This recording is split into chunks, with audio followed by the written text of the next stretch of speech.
welcome back to the channel. I'm Ed, aka Screw and Glue Man. On this episode of Cool Tools, I'd like to bring out some of my good measuring equipment. These are called calipers. As you can see, hopefully you can see the numbers as they move.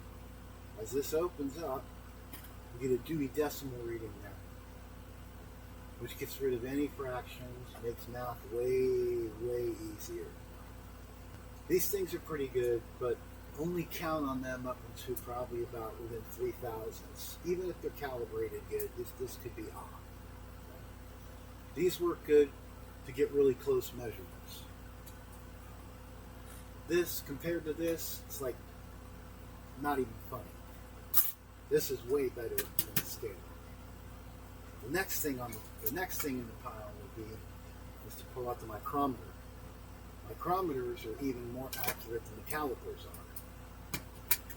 Cool thing about these is if you can see the zero there, and you can see the zero over here, well, about half of it anyway. As you open it up, you'll be able to see the zero better, the smaller zero. As that passes again, each time it goes by, it increases the width here and it increases your measurement.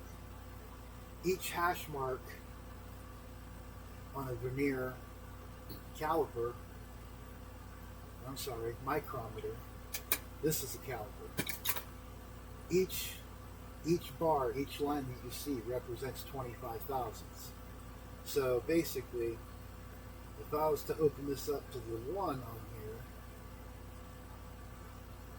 and set it on the 0, that would actually be the one. It would be 100 thousandths. That's basically 100 thousandths. Over a 16th, but under an 8th. These are accurate to within about 1,000th. So if you're ever scratch building, things like that, and you're scaling, these work really great for making your own parts in small scales. I'm sure later on in other videos you'll see me using these, but this is for Cool Tools. Thanks for watching.